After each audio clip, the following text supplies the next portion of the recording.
Hey, it's Nerdist Podcast number 352. I will be at Helium in Portland May 9th, 10th, and 11th. And then just recently added Helium in Philly starting June 27th, June 28th, and June 29th. Also in between there, Rams Head Live in Baltimore, Maryland, May 24th, May 25th, the 930 Club in D.C., and then backtracking a little bit, May 15th, Leicester Square Theatre in London, and then a bunch of stuff coming up. Oh, Comic-Con is on sale, July 20th, Saturday, looks like 9:30 at the Balboa Theatre, so get tickets for that now, because they're actually selling really well. What the hell? I swear to God, I'm not humble bragging. I'll always be surprised when that happens. I will always be surprised when that happens. Go to nerdist.com/calendar to get tickets. I'd like to thank Stamps.com for sponsoring this episode of the Nerdist Podcast. You're probably like, hey, wouldn't a postage meter in my house be great? While you're at it, why not get a mimeograph too? If you want outdated technology, use computers. They're great. You're using one now, probably. I'm using one to deliver this to you. So Stamps.com gives you all the benefits of a postage meter, but at a fraction of the cost. You probably didn't hear any of that because you're probably still trying to figure out what a mimeograph is. It uses carbon paper, and it's a giant roll. My grandfather had one in his bowling center. It was an enormous machine that for a while was like a hand crank, and then they became electric, and then everyone ate rocks back then too, okay? Is that what you want to hear? Forget about it. You can look up a mimeograph, or you can just go on Stamps.com. Any letter, any postage, any class of mail, you can print it out. You never have to step foot inside a post office again. Everything you can do right from your desk in front of your computer. You have a no-risk trial right now using the promo code Nerdist. It's a $110 bonus offer, including a digital scale and $55 of free postage. Don't wait. Go to Stamps.com before you do anything else. Click the microphone at the top of the homepage and type in Nerdist. That is Stamps.com, and enter the promo code Nerdist. Skydart is mouthing all of my words in a derisive fashion at the moment.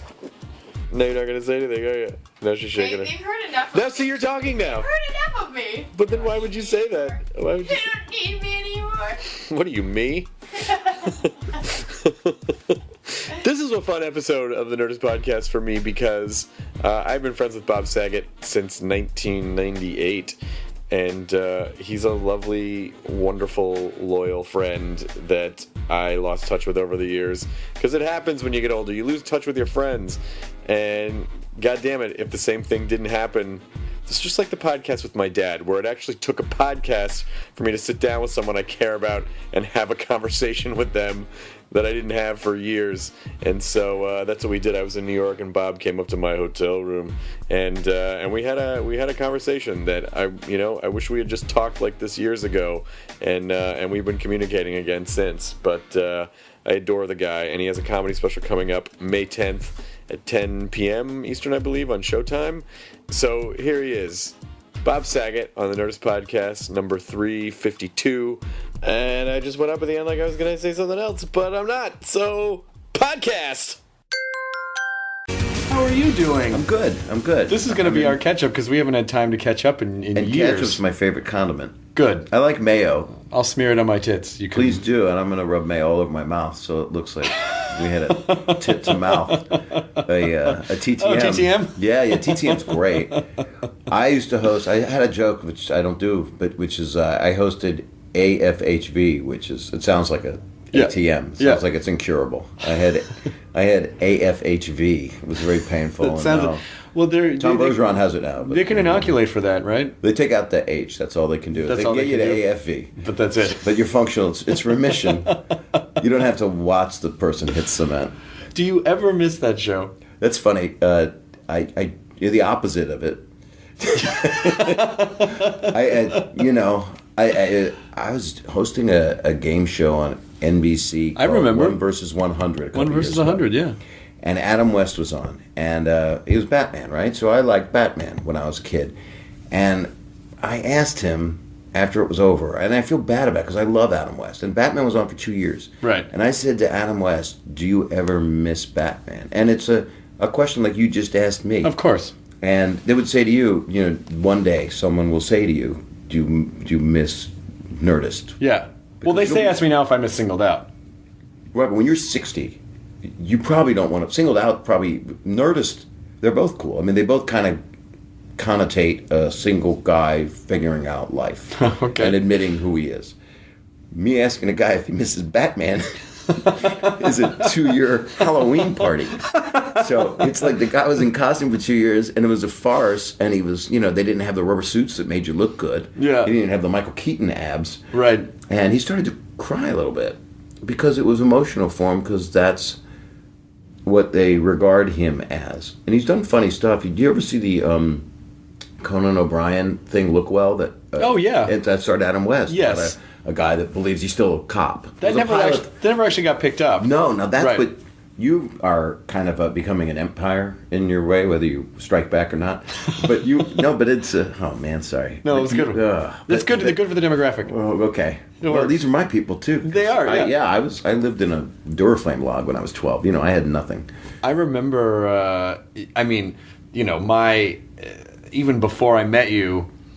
I always look at the Dangerfield 9th Annual Young Comedian Special as like, that was a hub of so many people. I mean, and I've talked about this a million times when Maurice LaMarche was on the podcast. Yep, Bob Nelson. And Bob Nelson. Richie and Gold. I remember him, but I don't remember what happened to him. New York guy. He's alive. I think he's alive. A lot of guys are not. Yeah, well, I got Kinison his first. I helped. Well, I didn't get it. He didn't need my help because he was a meteor. But I teed him up at the Comedy Store for his first spot at the Comedy Store, and that's how old it makes me. And then he became friends with Rodney because he was hanging out at the store a lot, and then I would hang out with them. But I wasn't partaking in the insanity that Sam was in. Sure. Which I did a little bit later. You met me when I was more into. I didn't even drink really when I met Sam. I was at the Comedy Store hosting, and I would have a beer. And, you're pretty straight arrow. a straight arrow, but you hang out with Robin Williams and Sam Kinison and watch by example. So Could anyone keep up with Kinison? He just seemed like a no, fucking but if you went machine. to a room and there was a stand-up mirror, it would end up on the ground just because he wanted to look at himself.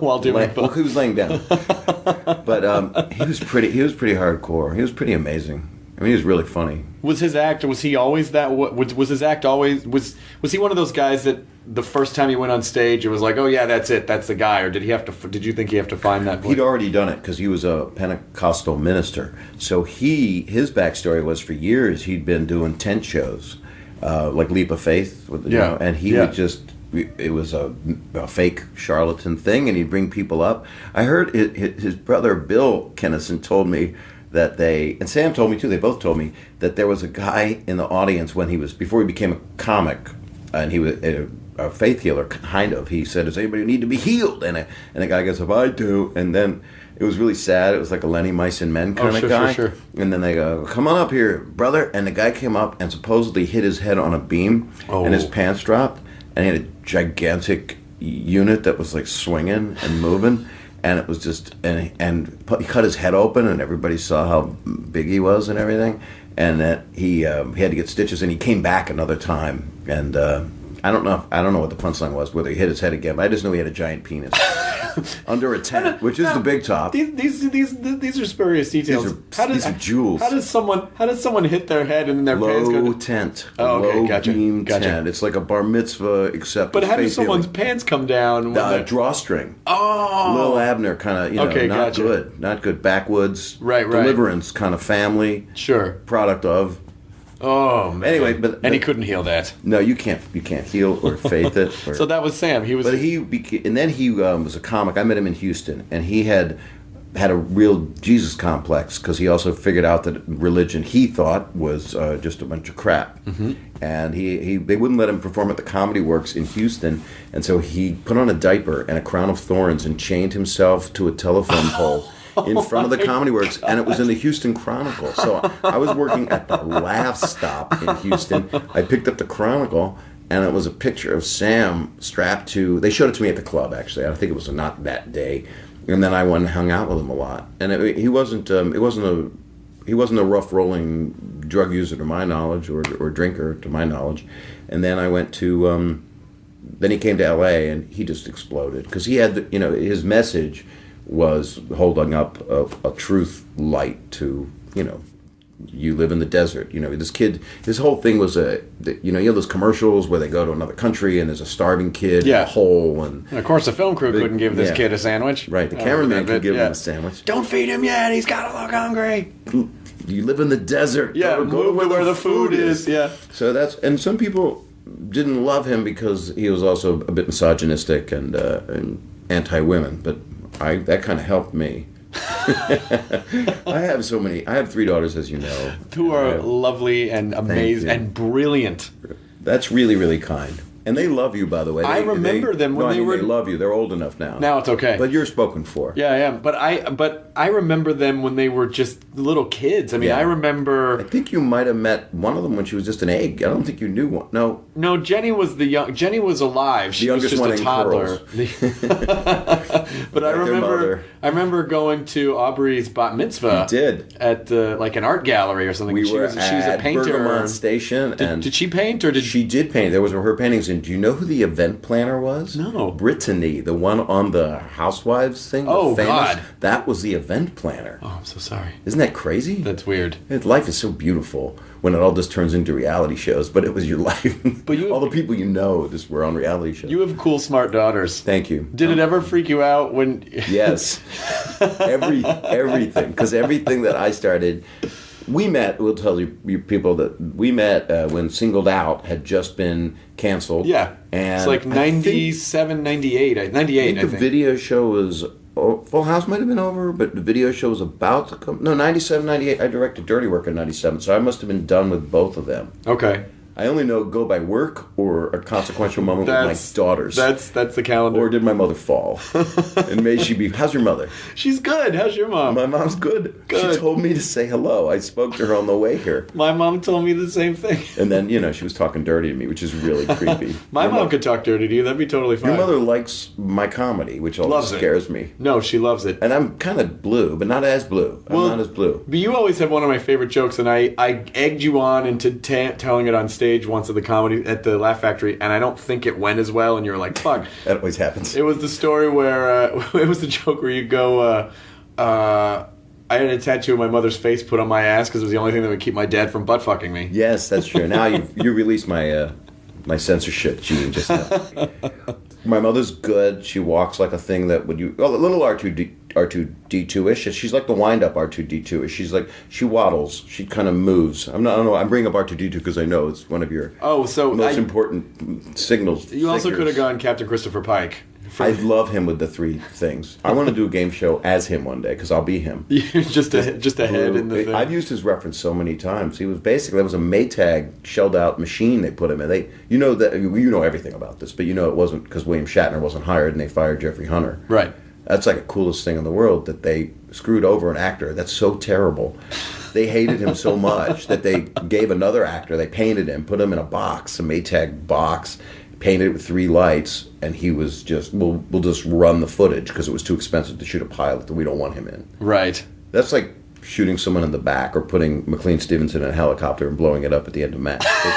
It's going, we just don't. It would be like if Full House had ended the way, ask me my favorite Full House episode. What's your favorite Full House episode? The last one. But if they had killed me on that show, that would be really bad because they had already lost their mom, which is about as bad as life can get. I say this because I've had a lot of loss in my family. Of course. I don't mock death. No. I'm actually writing a book about it, about comedy and death. But you have a really, well, first of all, I think it could have been interesting to end Full House like massive earthquake level San Francisco credits roll. Just Michelle's alive. Everybody is like, you got it, dude.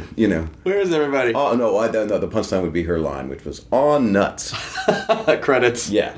You just see just carnage. But Stamos's hair is just in a corner. But your sense of humor, which people were always surprised by. I was never surprised by it because I was a fan of your comedy in the 80s, and I loved all of your... Will Wheaton and I used to watch your comedy specials and do the...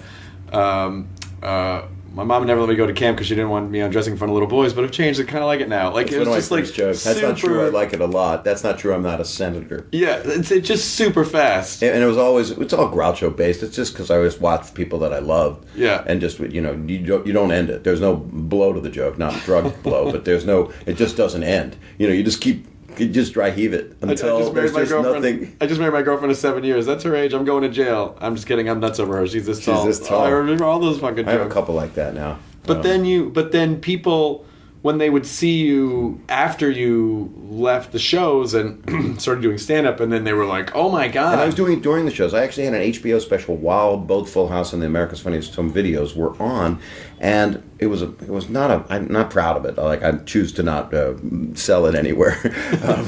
And it was half hour of trying to get to the gig in a dream. It's called In the Dream State. Unplugging, what am I doing? And then can't find it, thank God. And then the second half was stand-up. And it was dirty. I mean, I was saying fuck a bunch, and it was, and people didn't really care, and it got a good rating. But if you turn the sound off while you watch my stand-up, even now, I still look like your dentist or an accountant, basically. If you didn't know me, then people go, oh, Bill Nye the Science Guy, oh, Dr. Oz, whatever. They all say the same stuff. Stephen Colbert is the nicest compliment, because he's so funny and brilliant at it. Right. But I think, dealing with lookalikes, I meant. I didn't mean as comedians. I meant anything. People tell me I look like. Yeah, well, because you're a white guy. You're a white guy with glasses, so you look like a bunch of other white guys with glasses. Greg Giraldo, may he rest in peace. I would look like the Vlasic pickle stork. Did he say that? He did. He said that because I had little wire rimmed glasses at the time. But a Jew is a Jew is a Jew. There's nothing you can Jew about it. There's nothing you can Jew. It's a nose and glasses, and if it doesn't come off with them, you are Semitic. But so interesting. I mean, when you sort of look at the Jews, a lot of tragedy, a lot of struggle, a lot of comedy. So they say. Yeah, it's true. Are you a Holocaust denier? I'm a denier, and I will do benefits for it to support my contradiction. Rodney Dangerfield, who started me out, kind of one of the many dry heaves of queef careers begins. Hello, everybody. That Young Comedian special was the first one that Rodney ever hosted. The one that I was on, and he used to say to me, "You got a good head, man. You're fucked. You got a Jew head. Better to be born, stupid and rich and not Jewish. But you're fucked. Your head never stops. You're fucked for your whole life. You're fucked." So he basically told me what he'd gone through, and he looked at life. And it's actually I'm writing about it in this book I'm writing, which is really about comedy and death. And that's how he lived, always thinking you're doing 6 minutes for the Nazi border guard, which is the premise of a lot of comedians' mentality. That's really fascinating. I never thought about that. Lenny Bruce, that was his way of looking at life as well. I mean, there were certain people that were completely criticized all the time, and Lenny Bruce wanted it that way. That gave him his ammo, but near the end of his life, he just read minutes from his trial, which wasn't that funny. But it's always being persecuted. So Rodney was like, "You give him your best 6 minutes and hope he doesn't just shoot you." Man. That's what it is. Rodney would say, I got no start, I got no finish, and I'm weak in the middle. Well, and you hung out with him a lot near the end of his life too. I did, and I had. You said you'd go over to his place and he'd be in a robe and his balls would just be out. Hanging out. And he's like, "Sorry, man, I didn't know you were coming." And I was like, but he knew. He would always have. He had a meeting once. They told me with Faye Dunaway and. His balls were hanging out, and she left. I mean, people don't really want to see that. I took him. He was mad. He wouldn't go to the Palm restaurant once, and I was taking him and his wife Joan for dinner there. He wouldn't go for 10 years because they had given him a big claw and a little claw, and he thought he got fucked by the Palm. Oh my God! Because they thought they took a claw from another lobster. So I said, "I'll take care of it. We'll go to the Palm." And I told them the experience. All the people at the Palm all knew because it'd been 10 years since Rodney came back, and they gave him the largest lobster with the largest claws that exist, and he ate them like a Viking. And then he always went there every week until he died, I think, from eating there. What did you guys talk about when you hang out with him? A lot about comedy, a lot of persecution, because that's how he looked at it. So in a way, he played upon my weaker parts of myself. He would talk about, because my comedy came out of, my opening lines were, besides I never got to go to camp, it was, I have no act and I have no life and I live in a moped. It was just esoteric. And I was 17 when I wrote, or 16 when I wrote the first 10 minutes, and I did them for 10 years, because that's, the first 10 minutes is sometimes it's all anybody ever has. But then I started to be a guitar act. It was pretty wild and pathetic. But I'm glad I went through all of it. I wouldn't change anything except, a couple of things, a couple extra few inches. Rodney didn't really hit until he was in his 50s. 50s. I think Caddyshack was 54. He was 54 years old, I think. He was Jack Roy, and he was also Jake Cohen. He was Jacob Cohen. I officiated his funeral, which was a hardcore thing. Oh, wow. It was a 3-hour service, and it was pretty intense. It was his pallbearers were his son Brian and Rob Schneider and Adam Sandler and Jim Carrey, and it was pretty. It's nice. Sounds that like a movie. You've just described a film. It's nice to name drop about someone's death, and that's, by the way, what he wanted. He really lived through show business and through comedy. Comedy was his whole thing. That's what we would talk about. And as I got older and went to therapy and worked on myself, I wanted to not have. I wanted that to be one of my 6 plates that I twirled. I wanted to have a life, and I wanted to have a good relationship. Well, maybe the next one. Do you think it's good a quiet month. Do you think it's good to succeed young or to succeed older? Well, the philosophers that you sit and read, if you look up, Brandy quotes, or you go on, Bartlett's quotations was book form, which was the best of Aesop, which I think it's Aesop now because we move so quick. Yep. Aesop, I don't think existed. I think he was just like the B-sides of Jesus, because we don't even know. I look up things on Aesop. Aesop rocks. It's all just, about being real and being truthful. There's no way one guy, and then he did Aesop's Fables, which is children's kind of philosophy. Sure. But the way I look at life, what was the question? It was. Do you want? Is it better to succeed younger or in Rodney's case? Well, I would ask you the same question because you and I have known each other a long time, yeah. and I continue to know you, and we'll continue to. I mean, we haven't hung out, and I've wanted to. It's almost a man crush that I have on someone that I just care about. I think you need to escalate, and I'm living that way. I don't even think I've begun anything yet. I haven't, in my mind, creatively come here what I've come here to do, which is I'd like you to drop your pants. Oh, shit. That's what I came here. Right, no, don't shit. I don't like shit. Why? So, no shit. Well, that's Just drop part of your it. pants. Oh, crap. It's a package deal. All right. Let me put on the Gallagher rain hat. So I think that, they do say the really smart people that I've read, not myself, say that you should, if you peak young, it's a sad thing for your life unless you can continue to out Mozart yourself. But sure. A lot of people that have a lot of greatness happen when they're Orson Welles-ish in our business, gain 400 pounds and die on an island beating a hooker. So, and I don't. He didn't do that, but there's other people that have. I prefer to. I just got to do more cardio, and I've got a lot to do. What do you want to do? Do you want to do more stand-up, or do you want to do direct women into my home? Okay. No, I want to. Stand-up is something that I always. Directing's my favorite thing. It's the thing I love the most, and I'm working on a couple things which are stupid to talk about because I don't believe in talking about anything until it's somewhere, sure. Until it's released somewhere. Yeah. I don't talk about my semen until it's released. Why? And a quick release is great because then, and virally, you're able to. You're able to get you it can't out there. take antibiotics. No, because viral can be a wart on the anal. There's no keep going. Anal. And then that's basically you can't go. That's and then it. my mother kissed me. That's it. Okay, then you got to go the opposite direction. She would not be ignored. When you wake up and your mother's in the kitchen cooking a rabbit, that's nobody would know Fatal Attraction. They would. Nerdist people. Fatal Attraction. Still part of the culture. Glenn, don't stand so close to me. There's no one else has cooked a rabbit in a movie, so they know exactly Never. what And there's you're a talking reason about. for that. Now you can braise them, you can butterfly them, you can saute them. At the time, we just had boiling. That's that's what what was the representation in that movie? It was kind of an abortion kind of thing, wasn't it? My stomach just growled so loud on the word abortion. So. Was that your? And I'll tell you. My stomach is my Paul Schaefer right now. Do you know why my stomach did that? I'm going to tell you honestly. Why? I just had an abortion. Oh, are you? You look good though. I'm fine. I'm okay. Yeah, I'm doing pretty good. It hurts a little bit. It's I went weird. to Unplanned Parenthood this morning. Oh, yeah, and they gave me some fries and a lid with it. because I always feel like I believe that tummies hate. Well, it's either pauses. hungry. Well, yeah, They hate silence. Whenever I there's hated a you silence, saying the word pause just now. I jumped your tummy shark. That's all right. The worst thing is, this is the worst. If you're on a meeting or you're recording, and I know you've gone through this, where you haven't eaten, and so your stomach's growling like I'm hungry. Yeah. So it growls. The worst is if you've just eaten and then you're in a room and it's a fart going inside your stomach because you don't want to fart. No. On recording or around growling people. Okay, internal farting is not okay. But that's what growling is sometimes. There's the two. Oh, that was my. That's Sorry, your dinger. That was Mario. You have some kind of stun thing on your penis. Yeah. I just had an app that I needed to load a credit card on, and it scanned my credit card. Isn't that cool? I never saw that before. Yeah. I can't wait till people just lift all my shit and try to steal. Now just digitally. Now they don't even have to be in the same country as you. Someone got my credit card information, and a travel agency called to verify it, and they said this seemed really weird.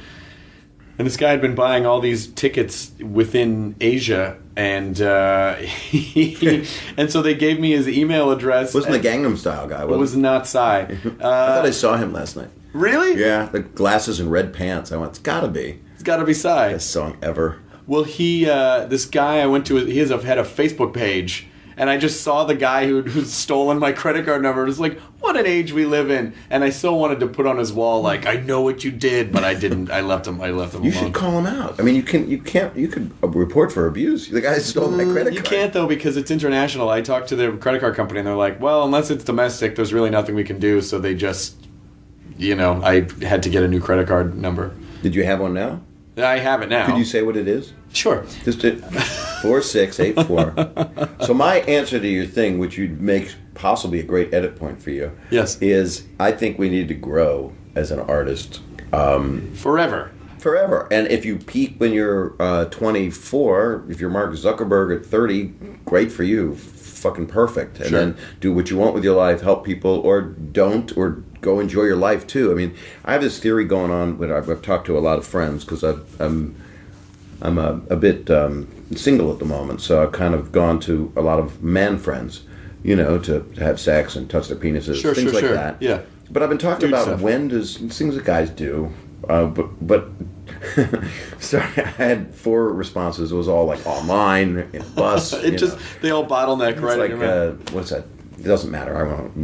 But at the end of the day, I'm going to say, when do all cylinders fire at once? When does your career, relationship, your kids, the health, money? When do all those things do all of those things fire simultaneously? And that's a philosophical quest, and I don't think it does happen. I don't know, and if it does, you should fucking freeze it and be really happy that you are healthy. People you love are healthy. It just doesn't happen. I did meet a guy that I think it happens for, and I think it's Dave Grohl. I talked about this him with a lot. We talked about this with Marin, and I think Dave Marin Grohl, definitely doesn't feel that way. he does not feel that way. But I think Grohl, I really think he's one of those guys. Like, he's got the career, he's got the kid, he's got the wife. He's double, triple career. I mean, he seems super happy. My dad always believed, but my dad your dad, super cool. He is super cool, but he also. I think he told this story when I had him on the podcast, but he said, there was this one bowler that he always looked up to and he idolized, and my dad was having relationship troubles with his first marriage, I guess. Well, I know why, by the way. I've always wanted to say this to you. Do you know why your dad had relationship troubles with his first marriage? Why? Because the only way he wanted to have sex was by putting 3 fingers in her. Yeah. You said that a lot? No, well, I said it... I feel like I did... Oh, yeah, I did say... Did he have a ball? Did he have a fan that he could put his balls on? He did have a fan he could put his balls on. I did have a joke where it was like, and because of the 3 fingers, but I can't remember what the joke was now. God damn it. Sorry. No, that's okay. But your I dad's appreciate belief that. Listen, always feel free to cut me off with a good fingering joke. I'm way on board. I don't care. My dad and this guy are driving somewhere, and my dad's crying and he's had his heart broken and it's horrible, and this guy said, you either have career or relationship, one's gonna suffer. And then my dad said, of course, what I didn't know at the time is that he was fucking my wife. Wow. Holy shit, what a horrible guy. So it's sort of like, does that taint the advice? Taint it's not fish nor foul. It's not advice. It's basically an admission. It's a horrible. That ain't no friend. No. And he never spoke to him again. No, they did. What? I mean, my dad idolized the guy. It's he got over. Was he it. another bowler? Yeah.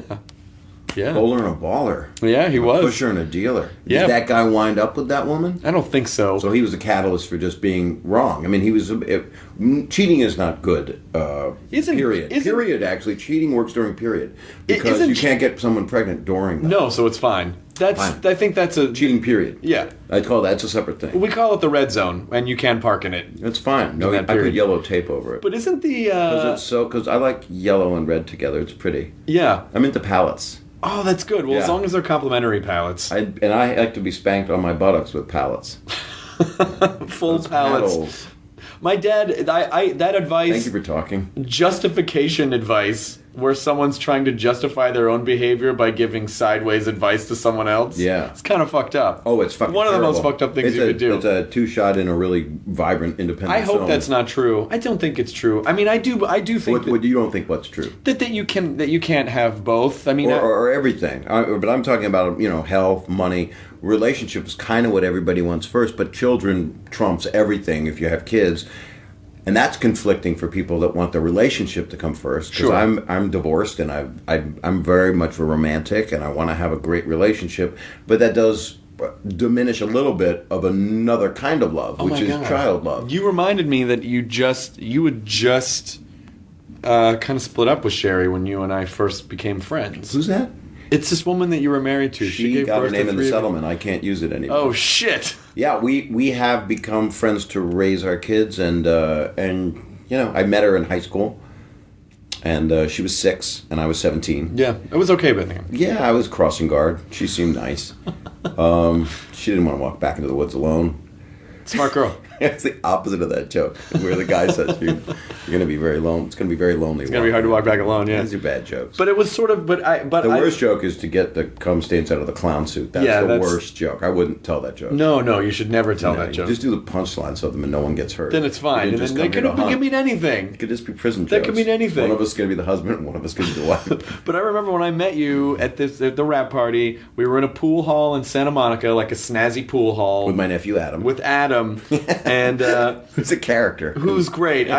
We still email back and forth every once in a while, and Adam is just very unassuming, sweet guy, and we were all playing pool, and of course I knew who you were, and I'm like, oh my god, and I was such a huge fan of had been a huge fan of your stand-up, Very and then complimentary. I was a fan of yours. from Single Dad. Yes, you're still wrong to not know how great that was. And I complimented you in a oozy, gushy man way then, and you were blue because the show had been canceled, and I didn't know it had been canceled. That was our series rap party. Right. But this goes back to the dealing with death and probably the book that you're writing and everything. And there was something so comfortable about the way, and some people might be like, how could he say this? But it was your own personal family vernacular. But we're playing pool and you go, I'm Bob, that's my nephew Adam, his mom's dead. And then Adam was like, yeah.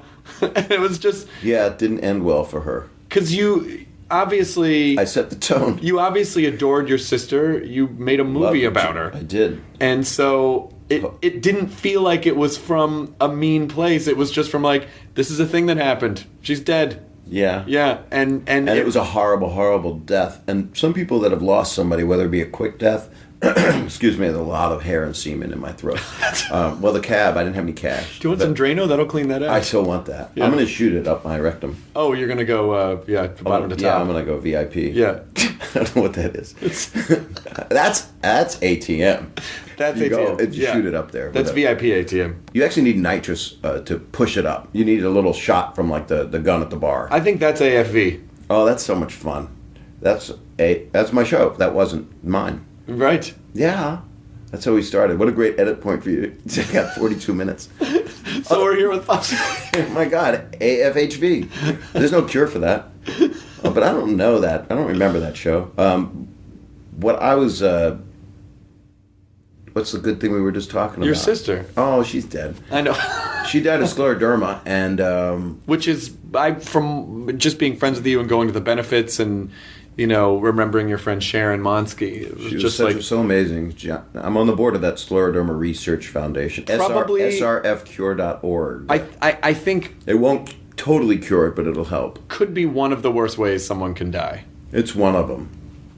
It's Because your pretty skin... bad. I mean, Your skin I would basically... say standing in front of a jet engine, having your head blown off. That'd be quick at least. Yeah, it depends on what airline. Some of them don't work. No, as they could well. be on strike. Yeah, that'd be horrible. But the scleroderma is basically you just slowly harden. Yes, you can. Which I'm doing right now, just seeing you.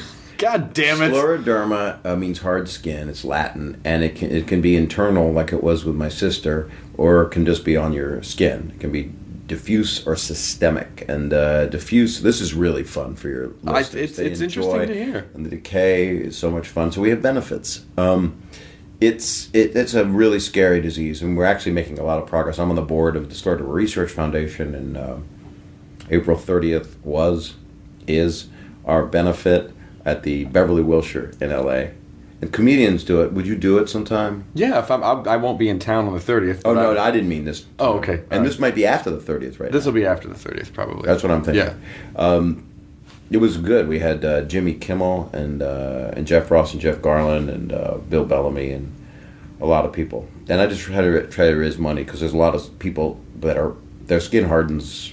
Sometimes it's just like Raynaud's arthritis, and then other times it goes internal. And my sister, she was diagnosed, and they really didn't know anything 14 years ago or 18 years ago. I can't remember now. And about 3 years, she came to one benefit, and then 2 years later, she passed away. So I made that ABC television movie about her called For Hope, and it's been an interesting, passionate cause. That I did it because of this woman Sharon Monsky, who was so cool that you met. Yeah. So I'll be doing that the rest of my life. And then I lost another sister to a brain aneurysm who had a lot of other problems. So it's been there's a lot of things I'd like to help. Your mom is an amazing person, by the way. She's a great man. Who has lost so many... She's losing children right now. Wow. Well, she's 88. Right. So the eggs just don't work. No, so I didn't mean well. that in a painful No. way. No. I'm saying her fine. eggs don't take. Yeah. Right. They might. Well, as people get older, and I don't want to talk about my mom in any nasty sense, Sure. because I love my mom. Yeah. I used to say, and you can too for $12. I remember that joke. That joke. Wow. But my dad was the one that sanctioned all these jokes. Your dad, oh my God, he was so fucking funny. Thank you. Ben Saget. He was really, really funny. I went to his funeral. It was a hell of a funeral, wasn't it? It was beautiful. It was beautiful, and you. I was glad you were there. It was nice. I mean, we laughed. We laughed like you would for a great man. There was laughing and there was crying, and you told this wonderful story about how you. I'll cut this out if you don't want me to leave it in. No, I'd like you to. You told this wonderful story about how when you got to where the service was, you were just alone in the room with his coffin, and then you just got to put your hand on it and say goodbye to him, and there you were sad and crying, and then you came out and were hilarious.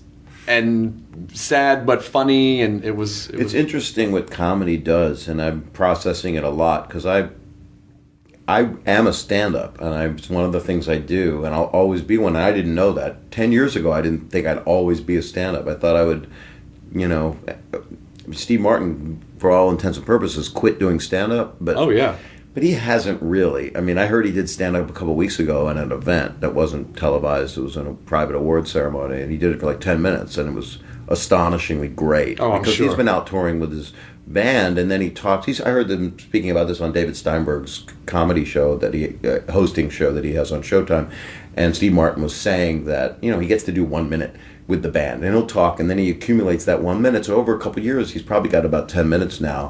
So he's still always one of the greatest stand-ups that's ever done it for me. But I find that stand-up is exactly what is healthy for me just because of who I am, to do it, especially during hard times. Relationship stuff, when I've had problems in that, stand-up is it's a relationship. And you're doing it. I didn't know that you would always want to do it. Oh, I never wanted to stop doing stand-up. I always wanted to do it. Well, when I first met you, I was just starting to do stand-up. So like 98, that was really the year. How old were you then? 27. Yeah, it was like... That's late. 26, actually, 27. It's late to start stand-up, yeah. And now it's been... Well, you look at Joel McHale.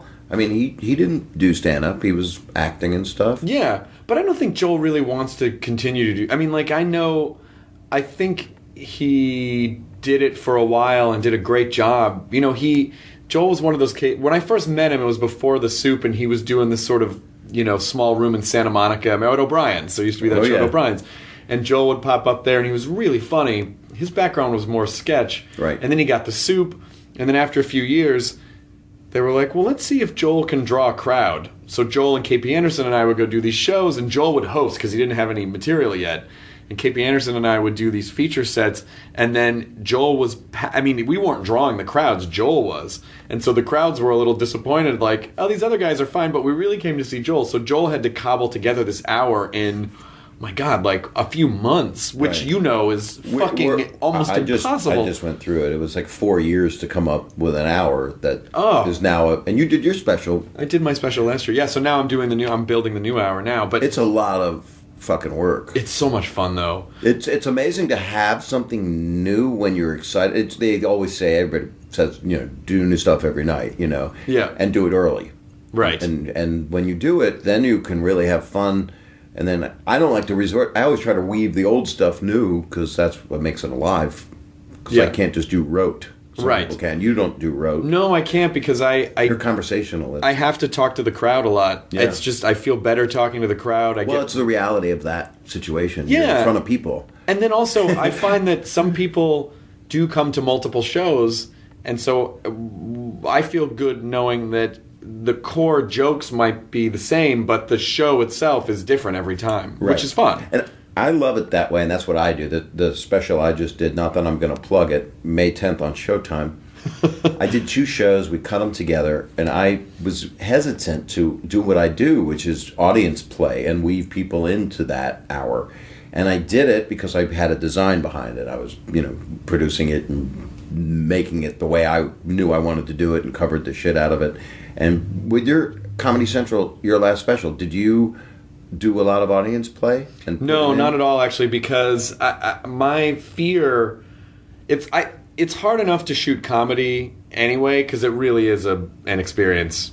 Which is funny. And I for me to- apologize for not watching it. Oh, I don't care. I'm going to watch it. Actually, Please. I'm going to watch it right now. It's not going anywhere. So it's it basically it's hard enough to shoot stand up, I think, because it's such an intimate, like you kind of had to be there experience. So it's hard enough to capture it, which is funny to me because I lived on stand up in the 80s, just watching every Right. special, and so I think it's harder. Beyond that, I feel like it's harder to really capture if you're fucking with people in the audience, because the audience at home is separated from that, and it's almost like they're on the outside looking in. And so I didn't do that, but that doesn't mean that it can't work. It was hard, and I feel that it worked really well. And again, I shot 2 shows to make 1 show, and I didn't want to separate those moments because that's really important that you use if you're going to do audience play. I have so many influences because I'd be influenced by long storytellers, or I'd be influenced by short joke people, or Don Rickles is a giant influence and a friend, and Rodney was an influence. Richard Pryor was one of my main influences. So they're completely different styles, and I respect and love the Jim Gaffigan's, Seinfeld's, Brian Regan's that will do. Well, Brian Regan is voluminous to a point that's. I mean, it's crazy. Brian Regan's a goddamn. He's an anomaly. It's a very high channel that he's on. It's very amazing. It's another separate hour, a separate show. You watch the second show and you won't see the same hour if he so chooses, or hour and a half, or whatever. Yeah. But I respect so much someone that doesn't do a discourse. I enjoy Jerry Seinfeld's monologue for an hour that doesn't, his idea is it is a discourse, it is a conversation. They're just not going to talk, right? But I enjoy the play back and forth because I look at it as every show for me is a town meeting. Every show for me is an experience with those people, and then I remember them. Then it's not like, remember when you played Utica? And I'm like, yeah, I do remember. That was Jimbo was in the audience, right? So those are the things that make it special for me because I'm with the other people, and I'm like you, and that was our appeal to each other. You're a person performer because you're a person. Someone speaks to you, you speak to them, unless you really don't want to, unless they're invading your space or they prove themselves. Well, you can't help it, and it also feels like you're not in an organic situation if something happens and you don't address it or you don't involve it in some way. Right. And then it almost feels like you're not paying attention to the shared experience that you're having. And if you're doing a television special and you hear a loud crane and it sounds like a fart, you gotta say something. But you have the other choice is we'll take it out in post. But I think you lose, and you can take it out in post, but you lose the live moment. And I left shit like that in.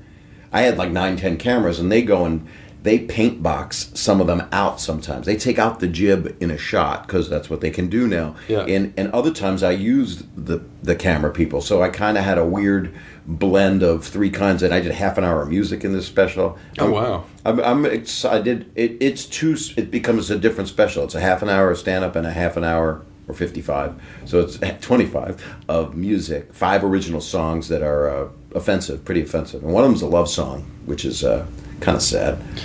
You had you went through something that and whenever I saw it happen, I'd be like, "Oh fuck, that's really fucked up." And then it's something that later on people would say to me, which is I remember like hanging out with you at the Laugh Factory, and I was first touring with stand up, and you would do a set and you'd crush, and then afterwards someone would come up and think they were complimenting you by saying, "I never thought you were funny, but you were really great tonight." And you're like, "What?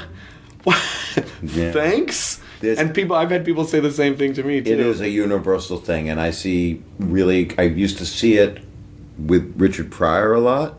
He's like, I don't know, you complimenting me? What the fuck is that? And sometimes he would be quiet, and sometimes he would be like, get in your face, because he was like, well, what, it depends on where his timing was in his offstage problem. Rodney was insulted. It's interesting to watch different people. Don Rickles is a funny person to say that too. I watched your show I watched your movie that you made on HBO. That's it. I won 2 Emmys award. He just screams at him. Right? Is your brother fat too? Just.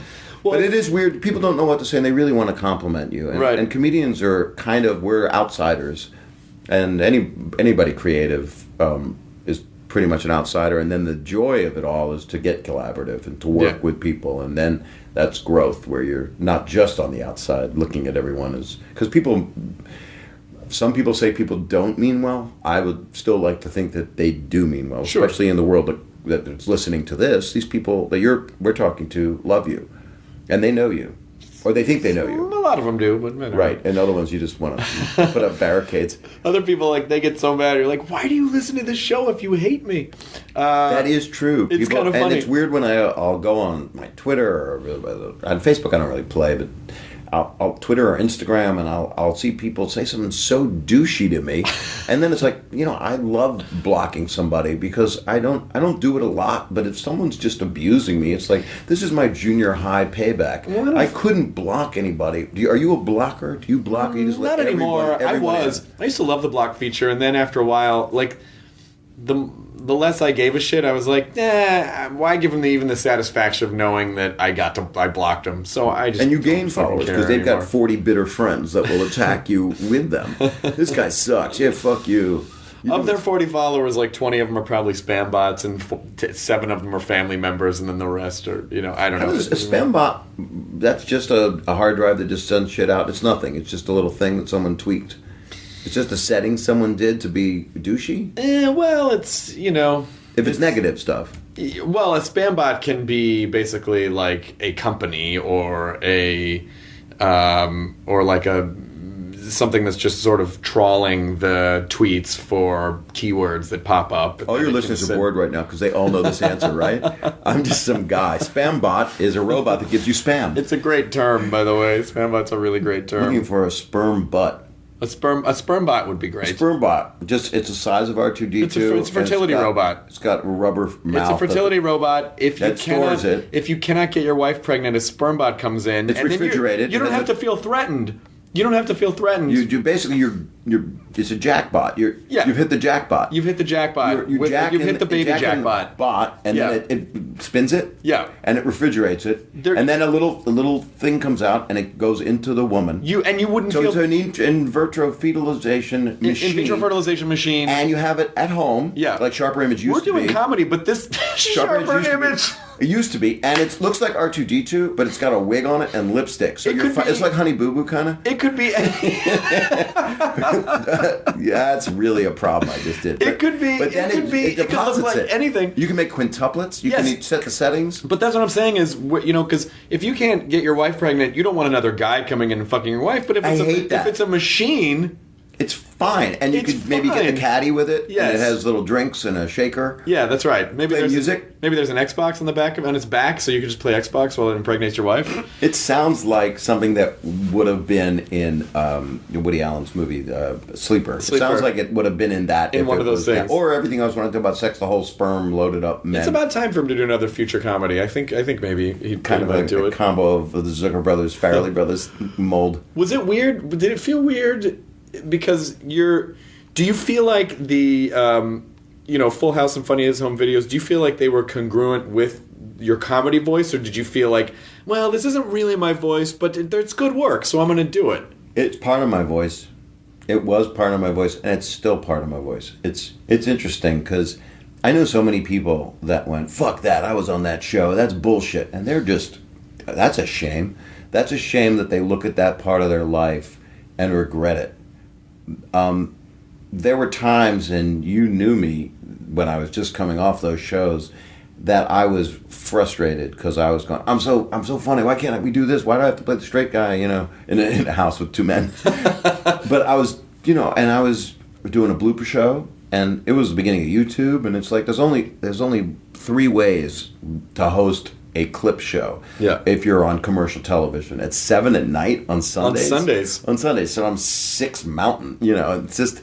There's no way to talk to a family. If I'm doing stand-up, like I'll go out and talk to people, and there's a guy with his 7-year-old daughter standing there, and he'll talk to me about, Aristocrats or Entourage. Yeah, the Aristocrats. And say, don't you fuck my daughter. And his daughter's right there. Right. And I'm a dad, and I believe that this is for, really 15 and up, if I'm going to give it an age, but 18 and up is just fine.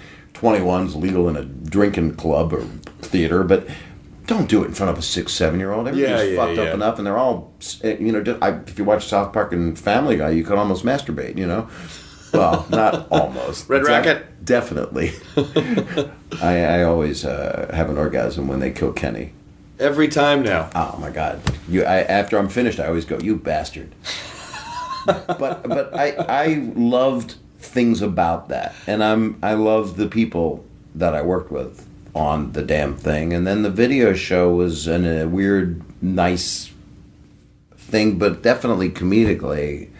Hey, I didn't have a job. I just had a baby. I got fired from a show in New York. I was offered a sitcom by the people, Miller Boyette, that did, Laverne and Shirley and Mork and Mindy and Happy Days, and I was the Richie Cunningham part on a show, and John Stamos was Fonzie, and Dave was Ralph and Potsy having a child. Oh my God, I never thought of it that and way. Michelle was Tom Bosley, I guess. But and then I went and did the video show, which was, I guess it was a candid camera, and then there was Dick Clark and Ed McMahon, bloopers and practical jokes, and it was a successful format to do a clip show, and I took a job on a pilot, and then it beat a 60 Minutes rerun, and then I took the job, and you've hosted a lot of stuff. Oh my God, yeah. And it's, you play the cards you're dealt. One of the first things I did was a Richard Pryor movie before anything happened, was Critical Condition. That was where, after 8 years of hosting at the Comedy Store, I got a Richard Pryor movie after a bunch of other little things that happened for years. What was it like just watching him work out material on stage? It was pretty beautiful, and I post Fire was most of my experience with him, where I got closer with him, because I really need to. Person that iconic, they really need to be beaten down for them to like me. But I got to, and I got to hang out with him for like a month doing this movie in North Carolina, and I also was hosting the Comedy Store forever. So I would bring Richard up and just watch him, standing ovation of just, there's a prophet on stage, and he would take risks of doing material that he just wanted to work out. And he went up there and took the bullet of the pain of what it's like to try to work on new stuff. And it was just trying to talk from his gut. And he was a complex person, obviously, because there was a Barbara Walters thing where she interviewed him over the years, and then she kept running different clips, and he was lying. He just kept, every time she showed a clip, he lied about the one before. Are you still using? He's like, no, I'm not. And then he came back and he said, yeah, so I was lying. Oh my God. And then I watched, one of the coolest things I ever saw, which was kind of a Beatles-ish moment, was Eddie Murphy working out Raw, because I was hosting in the main room at the Comedy Store. So Eddie Murphy comes in, and he does a Friday night, and I'm the host, and he does about an hour, And he gets out on stage and it's screaming and yelling and everything. And then when he finished, he didn't get the huge response that he got at the front because he was working it out, and it was a workshop moment. So the laughs were in and out, and he was trying to work on it. And it was a week later he comes in, and he knew he's Eddie Murphy, so he knew exactly what he had done the week before, and I don't know where he had gone during that week to work it anywhere else, maybe the Improv, maybe somewhere else. I have a feeling, I don't know. My guess is he didn't work it out much that week for 1 week and then worked it out the following Friday and the walls came down. He basically did Raw on stage and it was a long-ass set and it was just fucking ridiculous. And he also changed his clothes. He was in a red leather suit or something or whatever. He assumed every bit of character and every beat of how much confidence and ego and intelligence of what you're going to do and how fucking funny you are is how he approached it like a gladiator, which is those are moments I would never trade that I got to witness because that helped build me into some guy that looks like a yuppie that comes out and acts like a badass. It's a character in a way. Well, was that fun for you to then go do Entourage and was that sort of an ability for you to go, hey, I'm fucking human and I'm a fucked up guy and I can make and the Aristocrats and those were too. Accidents. Those were both accidents. It's funny because I'm that's what I haven't done in my career yet is to take that that character, something with dimension, because the Entourage character is a two-dimensional character with bravado. Don't you fuck my daughters, as dramatic as the Full House character, which to answer your question from before, not that anyone's listening now, but yeah, I am a dad that cares, and I have a dustbuster, and I'll bring you water if you're thirsty. I'm a caring person, and I won't curse in front of kids, except my kids now. It's required. They request it, but the idea for me of doing something that is Aristocrats was a weird thing because Paul Provenza and Penn Jillette directed that, and they put that together because that was not a good joke, but it was all the worst of Gallows humor. What's the worst thing that can happen to people? And that would be incest.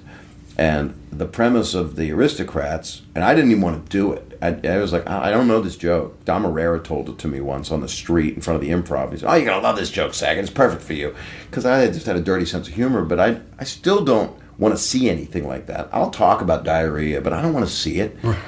I hate the thought talking about throw up. That actually gives me a gag reflex if someone's throwing up in my mouth. That would do it, yeah. It's so hot. But Aristocrats, the premise of that joke is that a family is so desperate to get into show business. It would be like American Idol, and that would be.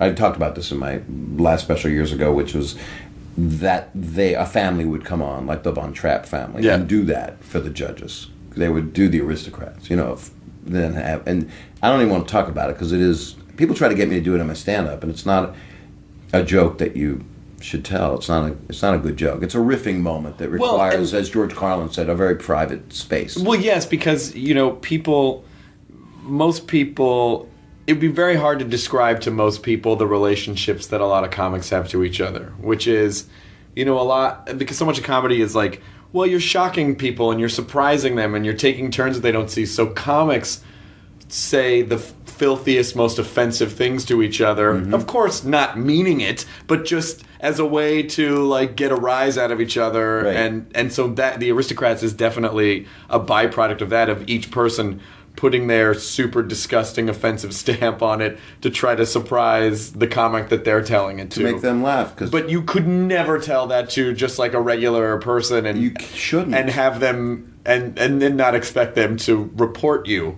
Well, especially when the thing I never expected when I heard the joke in the movie was they always bring up a bucket. They always go in the bucket. And I'm like, why a bucket? And there was a lot of New York guys. They're going, and then they bring out a fucking bucket. I'm like, what is this with a bucket? It's a funny sounding word. Someone's crapping in a bucket. And it holds disgusting things. It goes to an outhouse mentality. Buckets, so then they're throwing buckets of crap. I'll tell you what it is. Buckets only hold disgusting things. Monty Buckets- Python used it filmically, beautifully. There was a lot of, bring out your dead, a lot of dung. Yeah.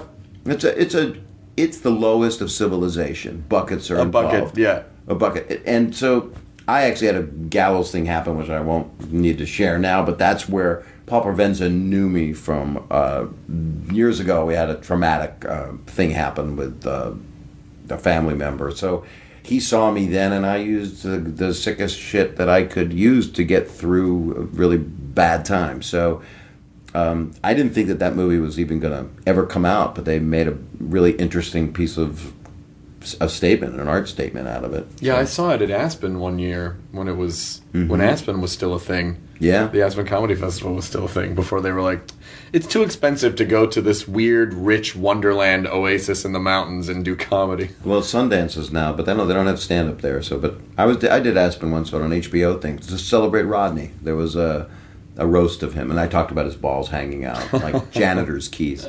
But this back, I would still do family stuff, not the Aristocrats, but I would do in my way of things I want to do in the next couple decades of work that I want to output. It's a nice thing to entertain families. As stupid and sick as that sounds coming out of my mouth, there's a different way to do different kinds of things, and it's weird to me because with my career, with a television career, you have a hit and then you don't for a while, and then you want to have one again, and then you do other things that hit.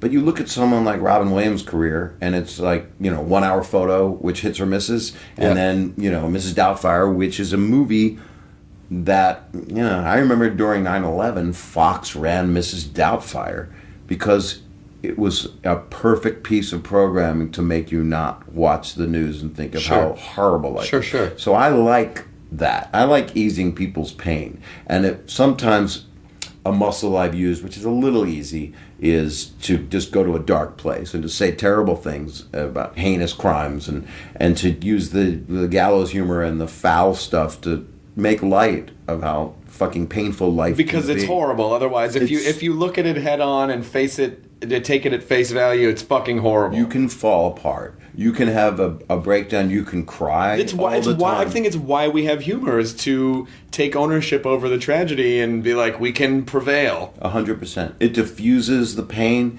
It's not something you do when if you're at a crime scene, you don't stand there doing one-liners. Right. There's a head at your feet. But but there are jokes of the aftermath. I mean, Life is Beautiful is a Holocaust comedy. Yeah. And it was kind of perfection to be able to do that. And there's ways comedically to stress. Louis C.K. is pretty eloquent at bringing up evil things that people do to each other. He's unreal at it. Well, he is another level. It's another. I mean, the stuff that he talks about in almost any other comic's hands, people would be like, "What the fuck is wrong?" There's a handful of comics that can do it. He's great at it. Bill Burr's great at it. He's amazing. Maron's great at it. I mean, like, just taking... They run it through their generator. Yeah. And then process it, and it makes it okay because the presentation makes it okay or something. Well, they're also not... They're owning it, and they're claiming responsibility for it, and it's their viewpoint, and they've already figured out what their viewpoint is of it. So if you take offense to it, then you're not listening to what the action of it is. Right. The words aren't the action. It was interesting. I met Jerry Lewis a couple weeks ago because I hosted the Jack Black Roast, which is untelevised, and it was at the New York Hilton. It was a bunch of people, and Jerry Lewis was there, and I was pretty filthy, and that was my job. I said, this is the most offensive thing I said. Actually, it got picked up, and on the news services, I said Jack Black. That's what Kim Kardashian does every night. So that was the first thing I thought of that's offensive, that would work for this kind of thing. And Jerry Lewis came up to me afterward, and everybody has different opinions of Jerry Lewis. Sure. Sarah Silverman said something, just about they don't love you in France, right? Or or I don't know. I don't remember what the joke was, which is fucked up because she's amazing at great dark humor. Oh, she's incredible! Yeah, she's perfected the Holocaust joke. There isn't anyone better. But Jerry grabbed me and tried to hump me, actually. I'm not even kidding. I think my balls actually touched his, which is disgusting. What an honor. Oh. It wasn't bad. I think I was in him. But he grabbed me and went, flagging. No, he actually held me and said, you come from in here. Your words, you are a great person. Now, whether I bamboozled him or not, and who knows? He's just a total prick telling another total prick he's a good person. But our pricks were touching. But so that makes sense. It's an You were electric docked. static thing. I wished he had an R2D2 robot next to him so I could have in vitro fertilization one of his Listen, offspring. I think something people want to really envision right now is a pregnant Jerry Lewis. Oh my God. He kind of looks like it depending on where the prednisone is. You don't know. He inflates on a given day depending on the pain of And life. you had this connection moment with Jerry Lewis. I did, and it was about him thinking that, and I took it as a very kind thing. And there were a couple of people around, Jack Black and Jeff Ross, friends of mine. Jeff's a sweet guy, and Sarah, and Richard Belzer, which is one of my first MCs in show business. Richard Belzer. What a piece of work he is. Oh my God! I met Richard Belzer at Jim Vallely's house once. Wow, those are two names dropping at the same time. Vallely is one of the funniest fucking people you could ever hang out with. Ask him. He is an open throttle. Jim Vallely, when I first met him, it was off-putting because I'm if I'm not on stage, I'm not in open mode. I'm not attacking. But he decided, the Eddie Murphy mode of open the gasket. Yeah. His choke was open, and there was no combating him. And he sell, and things that weren't funny were funny. Yeah. He's a good writer. And Belzer, so I got to meet Belzer at his place once, and he was really cool. Was he animated for you? A little bit. Hey, he was pretty laid back, though. He was pretty laid back. He's a pretty interesting guy. He's watched a lot of shit.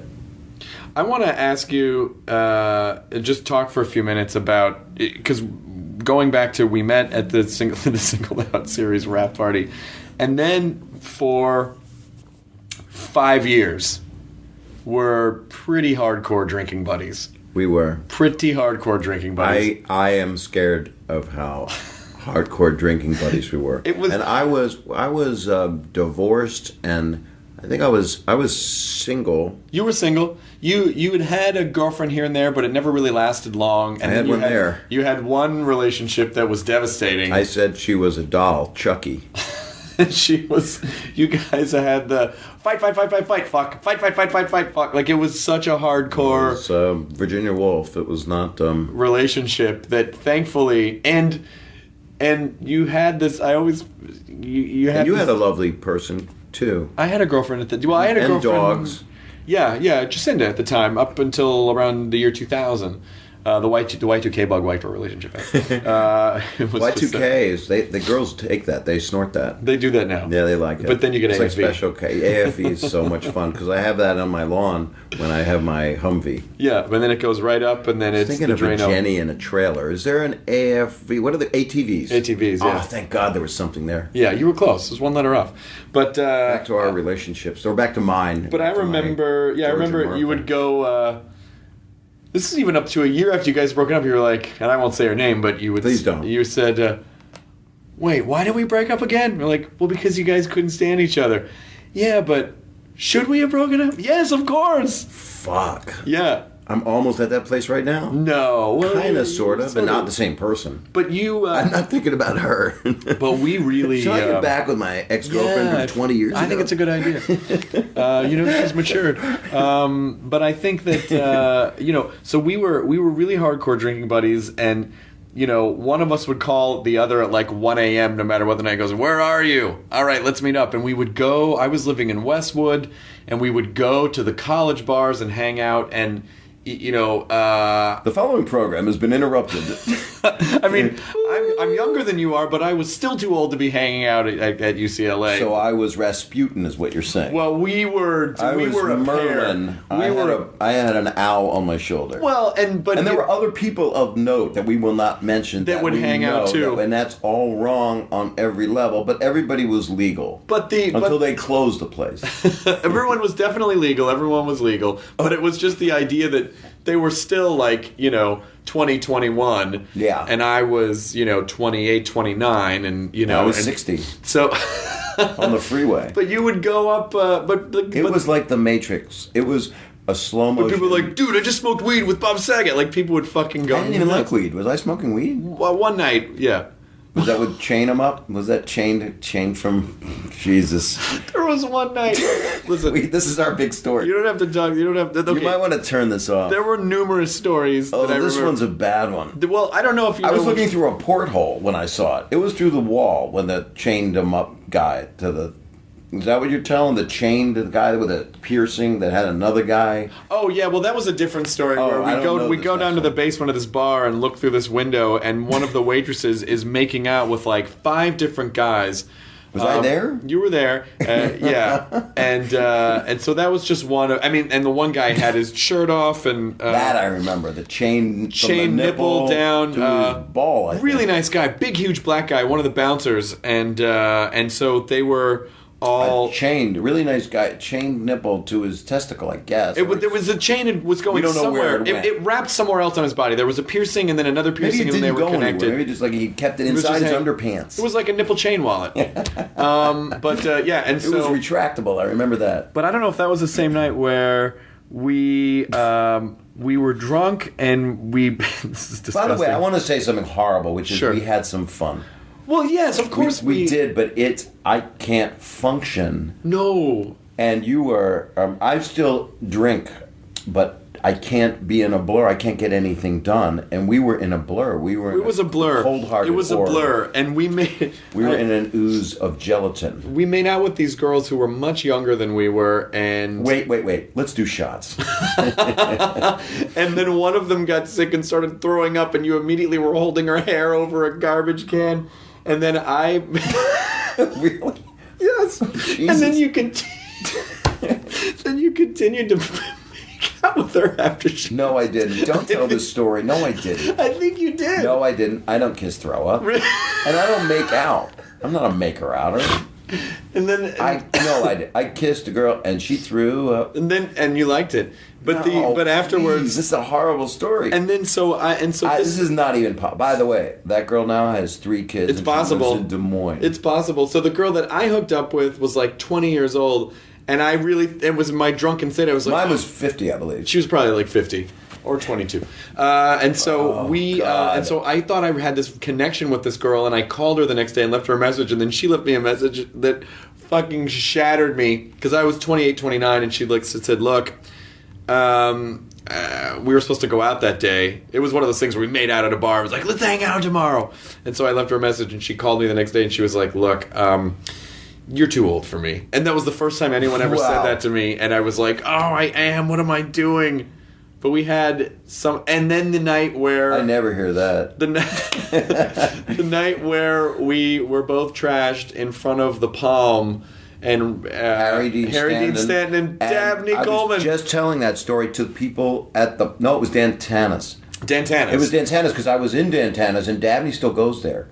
And Dabney and Harry Dean Stanton still goes there. And they were out... they're not going to mind me tell the story, right? I don't think so. They were smoking out by the Dabney power Coleman's line. 81 years old. The fuck does he give a shit about? He doesn't really give it. He didn't give a shit then. He either. didn't give a shit. And Funny, fucking talented guy. And Harry Dean Stanton, pretty amazing actor. Interesting. They're fascinating guys. They're fascinating. But it was just one of those weird moments where it's like, am this my life, or am I drunk in an alley with Harry Dean Stanton and Dabney Coleman, and they're trying to get us to go to an after-hours They bar were, with them? and I said no. Did we go? We followed them to one place, and then the Harry Dean had like an assistant or something that was like, HD wants... He kept calling him HD. HD I wants... remember this. This is really upsetting. And so HD wants us to go to this after hours club that's Sean Penn's, the club or something or whatever. And so we go, and it wasn't happening, and you go, I can't do this, and we left. I remember this completely now. What I remember is two standing going, I hope this isn't what I fucking turn into. And here's the good news, I haven't. Good. Like, I'm pretty much a guy that just wants to go home, and I work. I'm writing a book now. I don't have any. You don't have any time to go. Well, you're not. First thing, you're the most sober, smart person that I know. You're one of the cleanest people that has made a decision and held Which by is it. shocking. When as much as I drank, I think I always knew in the back of my mind, like, I probably won't be able to do this forever, or I'll die. But but I also... Lights went on. Oh yeah, no, it's good. But I think it's the first time I've looked at it. I'm glad that Oh yeah, no, it's good. But I'm glad that in retrospect, I don't know how I don't know how I lived. You could have died. Oh yeah, we actually could have died because I was. Jesus. This was a turning point in my sobriety. To be honest with you, I was driving. This is the This worst is a story. Just Say No podcast. At this Never point. do this. Don't. But we do talk fondly about this. We're laughing about it. We're laughing about it because it's horrible, and we know it's horrible. And now, and if you're a comedian and you're a performer, they're in your face still. So I have audiences that are everything a violation from being a foul-mouthed drunken person. Sure. Or a stoner, which is usually more calm. They're just more placid. But a drunk person is aggressive and pretty vomitous.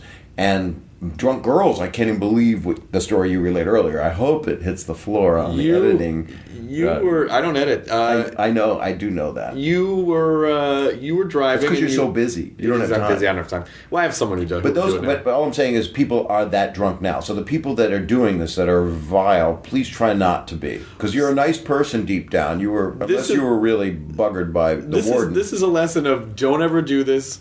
And the only reason that I'm laughing about it is because it's so awful. I can't even imagine. We're so it now. lucky that we're not dead, or we didn't kill anybody. You should not have been driving, and you were driving, Really? and we were weaving through sunset, and the car jerked a little bit, and I remember in slow motion I looked over, and you're like, I think I just fell asleep. You were asleep, and I was driving, and I did what I see people do now, and I call 911 now when I see it. I become a real asshole because I don't want them to die. So I'll go, look, and what's your name? I'll go, and they see it's unblocked because it's 911. I go, it's just, I don't want to say, but there's a car right now. It's at Sunset and Hillgard, and they're going to die. This was like 15 years ago, I think, 12 or 13 years ago, maybe. Well, 15 maybe? 12 to 15, yeah. Can we make it as long ago as possible? It was in the 1900s, let's say that. That's what I'm thinking. It was in the 1900s. I was in a stockade after this, but we were going down Sunset, and I passed out and went up a curb. I went up a curb on Sunset, and you woke up and said, did we just, and even at that moment... I said, oh my God, I fell asleep. Even at that moment, I think something in the back of my head was like, we can't end up this way. Like, we have become the thing that I think every person or performer fears of, like, oh, the guys that used to be on television who were a fucking casualty because they were drunk pieces of shit. Yeah, that's not... I don't even want to drink in public because I don't want to be around people. Oh, so much sadness. It's a dark lower depths, and I don't want to be in the lower depths anyway. But that was a very poignant moment. That was my Just Say No moment. That was bottom. I think that might have been bottom. I've gotten drunk since then, but not of late, because now I just I go out with my daughters and we'll have a drink, and we'll drive on Triborough Bridge, things like that. Did we stop? Sometimes I wonder. Drinking and driving is the worst. It's the worst. Well, I never did it, because I always took cabs everywhere. I let you drive me everywhere. But it's a good thing you weren't a cab driver. I would have been the worst cab driver. How old are you now? 41. Well, I'm 56. That's a lot older than you. So this makes me sound pretty lecherous. Well, we were both fucked up. Thanks for assuming some responsibility, but I'm the elder here. Yeah, but we were both fucked up. I'm the elder. I didn't know what the fuck I was doing. I had come off a show. You were depressed. You put your confidence of yourself in a canceled show. Of course I did. I was depressed and sad, and I felt like at the time I came off the show that was successful, and I did not reap any benefits from it, and I felt frustrated because and in retrospect, I felt like I deserved better. I was angry. Well, you're right about that. Well, I don't know everybody deserves better. I mean, not deserves. I wouldn't trade it now. I'm so happy with the way things have gone. But I really think at the time I was just insecure and depressed and anxious, and this is how I was dealing with it. And that's what I liked about you. The drinking wasn't brother. And you would come off 2 shows, and you were probably having a little bit of an identity crisis, and you came out of a relationship, and you lost your sisters, and I lost sisters and uncles, and I don't know. So it was all like all those moments that we look back and go, holy shit, can you believe were things that came out of really abject sadness. And so we're... And you know what's great? And I've been calling it failing forward, which is those moments where, and I still have them now because relationships are still a quandary for me, and career stuff. I'm busy, which is good, but it's still I want everything to fire on all cylinders. But I look at it as now it's just forward motion, and there's much less time to have any kind of fuck up. Yeah. And I have responsibility for myself. Yeah. Which has really been helpful. Did you do a lot of therapy throughout all that time? Yeah, I did. I was never... I tried AA and it didn't really make me feel any better, but I had a therapist. Well, it's like, hey, how you guys doing? It's a large crowd. Yeah. Do some time up here. Hi, Chris. Hey, guys. Flying's weird. I should be talking about my problems. I just got back in town. I was on Delta. And what is it, the little tiny salt shakers they give you? Oh, also, I was crying in the lavatory. But what is crazy about stewardesses? My friend Bob's holding this girl's hair, and then he kisses her. I'm not sure that happened. Farts are weird. So I blacked out. But I had a therapist. I had a therapist the whole time, and that was that got me through. It was actually, and I've talked about this a million times. It was Billy Connolly's wife, Pamela, was my therapist. That's cool. And so she recognized a great 45 minutes of material. She was the one that said, you got to quit drinking, and I was like, I think you're right. But so I had a therapist the whole time, and I've had that with my therapist. It's very, very wonderful. No matter what the structure is, if you're going to quit something, not all these people can get a therapist. But I think the important thing is that you need some support structure, whether it's AA or whether it's a therapist or whether it's a religious thing, or a non-religious thing, or a cult that takes you in the mountains and has their way, and you become their sister wife. As long as you quit drinking, that's right. Keep you in a pen in a cage. But I think that Vicky Barcelona. Did we stop hanging out because sometimes I was like, I'm upset about it. Sometimes I feel like, did we stop hanging out because we were more drinking buddies than real friends? No, we stopped hanging out because I think I felt guilty that I took you to Pleasure Island. Oh. And you were also going through a hard time where you needed to be with people that didn't drink. I think that's true. I was still drinking. And you felt bad about that. I did. I don't now. But now we're going to see each other. And not just for recordings, although we both don't have a lot of time. I know. Which kind of suits us. Well, it's, listen. I'm doing meth now. You do that, right? Yeah, well, that's how I do all the things that I do. Right, and that also makes it easier because softer food is better for my stomach because my teeth are my teeth are like on hinges. Well, exactly. They're rubber. I have Harry Dean Stanton teeth and Betty Davis eyes. But that's an interesting point because I, in this past couple years of relationship, I was talking about you a lot, and it would go, I really want to see him. I miss him, and I follow you on Instagram, and I was even tagging you on something. That I went, I don't want to be weird. I don't like going personal on things, and you and I have done a little tweets back and forth, but sure. It's like, it's kind of weird when you do the Fame Club or something, or, they have followers, and why talk to somebody with a couple million people having to see it? Rather than people just people come up to me and they go, why don't you tweet me? And I'm like, well, first thing, it's not Facebook, and I don't do that because I have a fan thing, and it's weird. It's millions of people that are seeing a conversation that I really want to talk to you, or don't. We could just talk. We can definitely do that. Well, I'm glad to hear that, and I appreciate that. I'm glad you said it. I'm glad we did it privately. Oh no, I'm recording all of this. I don't edit. I have a story for you that you'll like. What? I was in it's that kind of I don't edit. The voice reminded me. I was a couple weeks ago with two friends of mine. One was Jeff Ross, and the other was Michael Price. And I was at the Polo Lounge having a drink, and some fries. And a man comes over to me and he goes, "Hello, Bob Saget." And I go, "Hello." He goes, "I'm Russell Crowe." And I go, "Oh, wow, so nice to meet you, man." He goes, "I have a joke for you." And I go, okay. It's a little intimidating, and he had a bravado about him. He's Russell Crowe. And he goes, what did the man, I don't know how the setup is, I know I'm going to fuck this up. What did the man say about how his shorts fit, and he had 5 penises? And I said, they fit like a glove. And he said, you finished the punchline. I went, well, yeah, because I knew it. He goes, you're not supposed to finish the punchline. And now you're pissed off Russell And Crowe. he was pissed off. I'm really sorry. You want to have a drink? And next thing I know, Jeffrey Ross and I were smoking cigars and not drink. I cannot drink a huge amount of alcohol anymore, which is a great thing. And we were singing the national anthem at 1:30 in the morning at the Polo Lounge, and the hotel management came and stopped us. With Russell Crowe? With Russell Crowe. 3 hours. And I was telling him what a good singer he was, and how I just did a special, and I had to use auto-tune a couple. Well, then you're not a good singer. I said, well, did you use auto-tune? Just like how you finished my punchlines. You didn't. I said, did you use auto-tune in Les Mis? He goes, he was self-deprecating about his singing, but I actually liked him in Les Mis. I don't know what anybody was talking about. I didn't see Les Mis. I have it right here. Oh, let's watch it. I have Just let Marshall this the last McLuhan. 2 hours of the podcast. It's just us watching Les Mis. That would be very fruity. That's a nice look, those ladies in there. They look beautiful back in the day.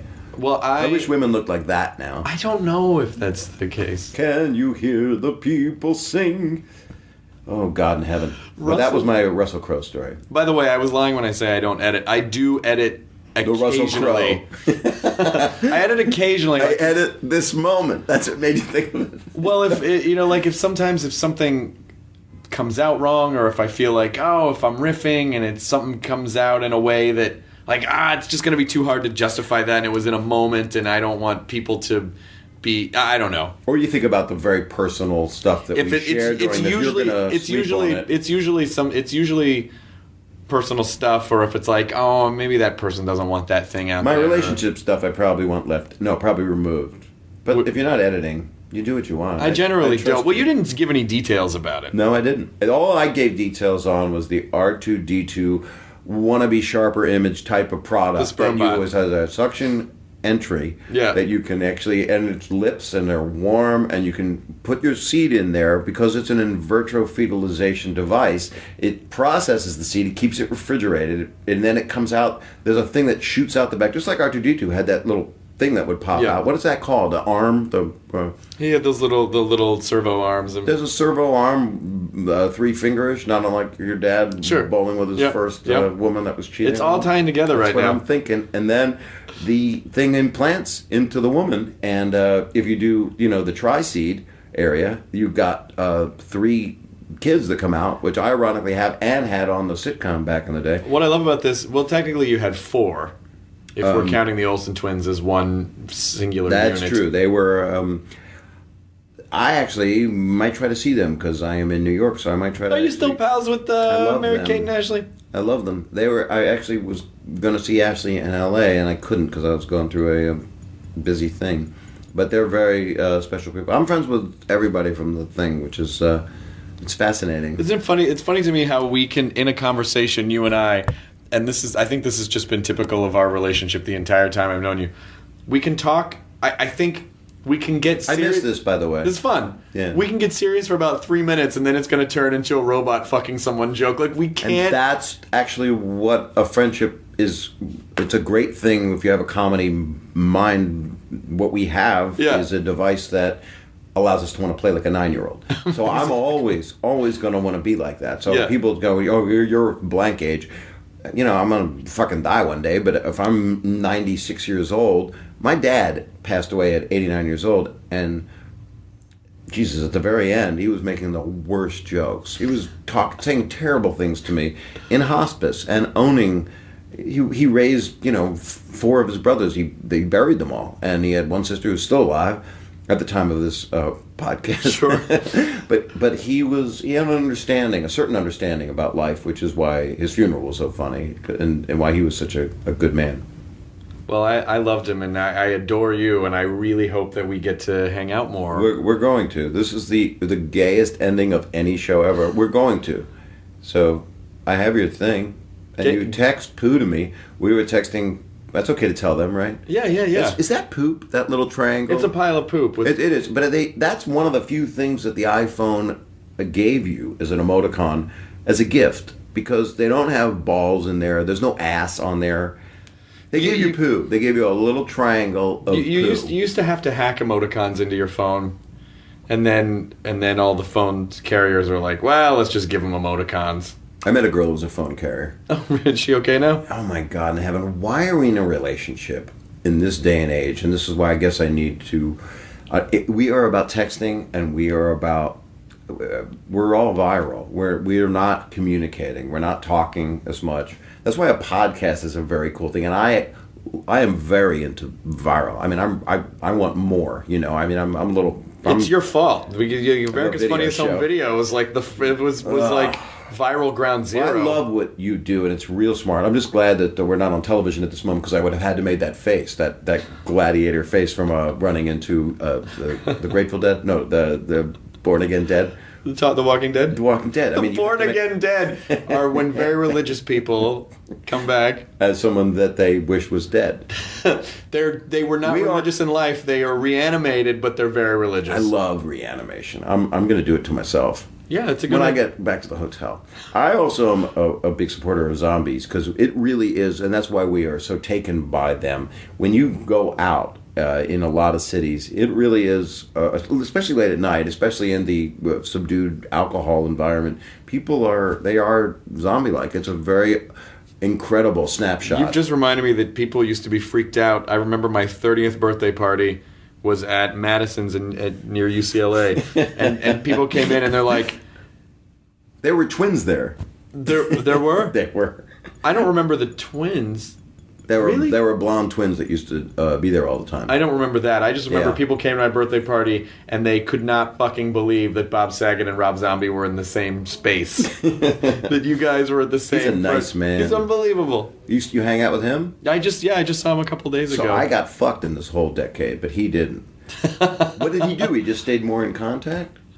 Well, no. And, truthfully, Rob and I fell away from contact, too, because he moved to Connecticut, and I hadn't seen him for like 2 years, and I ran into him at South by Southwest, and then he happened to be in LA, so he came on the podcast. But it's interesting too that I needed to go through stuff in our relationship, just share it with each other, obviously. Yeah. That you needed to go through stuff. I mean, you went through you walked through a door and changed your life completely.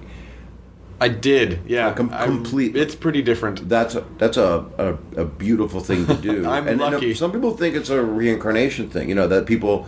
I used to be very metaphysical in my 20s. I would read all these books, Strangers Among Us, and all these, Seth Speaks, all these things that Edgar Cayce, all the Shirley MacLaine-ish belief system. And I'm sure your listeners do not know who she is, because I don't think so. They know. Perhaps, but not. But Bernie with Jack Black. Yeah. No. But it's a walk-in or something where you all of a sudden in your life another soul comes in and that's really interesting. And that's takes an over interesting spiritual way to... takes over, or obviously amends this one. I think you've actually multiplicityed. I'll tell you what I think it was. Your life. I think rather than being, which is an interesting philosophical way to think about it. Bullshit way to think about it. It is. I don't even think that way. But it's an interesting way to think about it because it does. But I think that I still contain the same properties I contained before, but I've just readjusted them and refocused them into... It's basically, I had all this energy that I didn't know how to deal with. Yeah. And so it was sort of like, Bruce Banner not knowing how to control the transformation.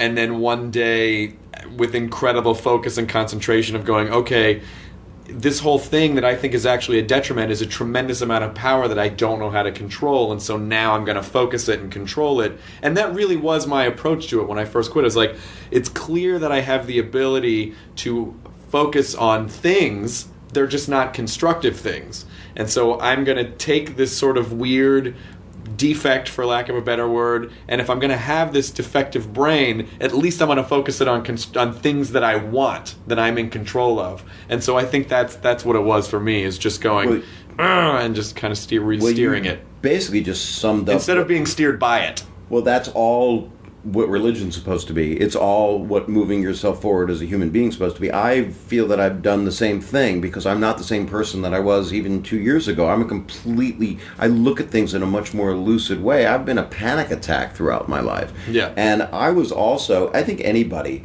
And there's a lot of people that are over-accelerated, and they're born with a lot of information, and they can't be who they are. And they're morphing out of their body when they're born. They're Roger Rabbiting, and they could be the most talented, smartest people in the world. And I've known many of them over the years that have fallen by the wayside. They were ADD kids that weren't treated, and there were other people that we know. And just in our field alone, there's comedians that blew their brains out. You know, Rich Jenny was a friend of mine, and really smart people that went and let their darkness and let their sadness overcome their entire being.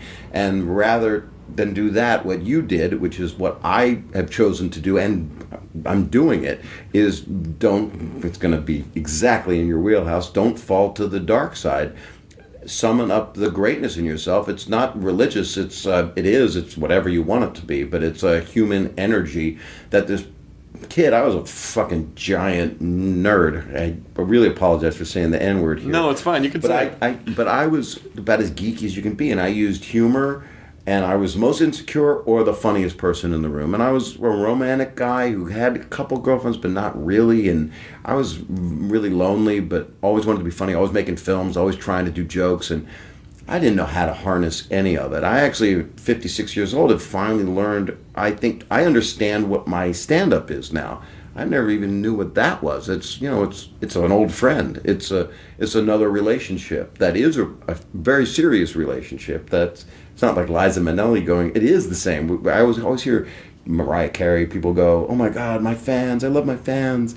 And it becomes something that I own as, wait, this is a relationship that I have with people, but that still has nothing to do with who you are as a person. Because I hear about people that are amazing talents, that are giant meteors of huge stardom, that a couple years ago were trying to kill themselves because they can't function as a human being. And basically, yours and my drinking days and me driving like that is a suicide watch. It is just, you're not allowing yourself to go. It's a slower suicide. Like, it's a slower, and you don't realize that you're doing it, and it's negative, and it's a poison. Yeah, but you don't love yourself or own yourself or go look at all these great things, and you're not the guy that was in the bar when the show got canceled. If a show gets canceled now, if a show gets canceled for me now, I go, oh, the show got canceled. I used to spend weeks thinking about something that failed, or I would think for hours about some conversation where I said something wrong.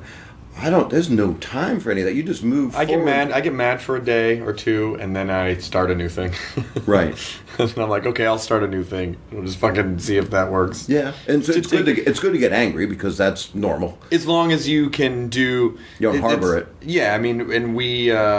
and then we'll wrap it up with this final thought. I just want to tell you that my legs are completely covered with self-inflicted wounds. Oh, okay. Yeah, I was going to say I'm really doing well, though. That's good. At least you are okay with that. And before I came here, I put 2 packs of goobers in my ass. That's fine. Individually, though. I take them out of the box. I threw the boxes out. The trick is if you can shit them all out in one clump. Into that girl's mouth from years ago. Yep. Wow. What were you going to say to sum up? I'm sorry. No, that would have been the perfect way to end. We start a serious phone and then it turns into butt goobers. Rapid fire goober shooting in a Quentin Tarantino machine gun like fashion into a girl who's going to end up throwing them out. I would have said more Tex Avery, but Quentin Tarantino works as well. I like Tex Avery. I think it was just something that I kind of stumbled upon with the Nick Offerman podcast, which was that part of sort of growing up or being mature or, being a man, or I don't even think it's gender based, but it's the idea of ownership, and it's sort of what you were saying with the fan thing. It's like when you can take ownership over things, that's of who you are, of everything, of who you are, of your responsibilities, and how you perceive the world, of things you've done, and relationships, and wanting to also do kind things, and be noble as you can be, which you are doing, taking ownership over stuff. That's what's always great. I didn't mean to cut you off, but I want to, because you've had enough. But you are a noble man, and that is what I am the most responding to now at this time in my life. My midlife crisis is 42 years long. Sure. I get to 16, and then it's a midlife crisis. Of course. For maybe longer. But you are very noble in your purpose, and you've always been, and you don't have the blur of the shit. So it's really a pleasure. Well, I appreciate that, and I've always considered you one of even when we're not hanging out and people Best say friend ever? Well, when people say like, what's Bob like? I'd say, he's the sweetest, most loyal. If Bob's your friend, he'll fucking he'll walk over a fucking bonfire. I thought you should walk over other people to get to you. He will walk over other people and put them in his way and set them on fire. That you would do anything for your friends or your family, and I think that's... I'll kill for a friend. Oh my God. Anybody. Oh shit. All right, I'll stop this and I'll give you a list. All right, I'm glad we had this chance Me to too. catch up privately. I love you, man. Thank you. Yeah, no one's listening. This man hug in our robes is so great. Why is your robe still on? Why is this robe like no other robe? You don't know Jew jokes. Why is this night different than all other nights was a Jewish thing. Oh, right. Am I your only Jewish friend? No, I have lots of Jewish friends. Because of comedy. Yeah, exactly. Yeah. I've also had Rodney's balls surgically implanted under my regular balls. So these might look familiar layer? to you. Yeah. So it's kind of like... a 4-pack. Oh, God, and a 2-pack? No, wait. A 4-pack. Well, who's the Jabberwocky from the Star Wars movie? The one that talked bad? What? Jabber? You mean Jabba the Hutt? No, the other thing that nobody liked the way he talked. Salacious Crumb? No. That guy. The guy that was in the one that... Jar Jar. Oh, Jar Jar Binks. You mean his face is like a double layer of balls, isn't it? Isn't it like 4 balls you walk? Yeah. That's Yakov Smirnov's joke, I believe. 4 balls you walk. You walk proud. What a country. Oh, my God. That's a good time to... No, they don't stop at Yakov. Yakov helped me move into Russia, my apartment. He did? Yakov was one of my movers, and Vanna White was my neighbor. Oh, shit. And the joke was at night we would watch her blinds move when she had sex, and it would be like, give me an O. Oh. That was the joke. I lived in Hollywood, next to Vanna White. Yakov Smirnov. Helped me move. In Russia, burrito enjoys you. In Russia, television fucks you. I love you, Bob Saget. I love you, Chris Hardwick. Stopping recording. Now leaving Nerdist.com. Enjoy your burrito. This episode of the Nerdist Podcast is brought to you by Stamps.com. Go to Stamps.com, click on the radio microphone at the top of the homepage, and type in Nerdist for a $110 bonus offer, including a digital scale and $55 of free postage. That's Stamps.com. Enter the promo code Nerdist.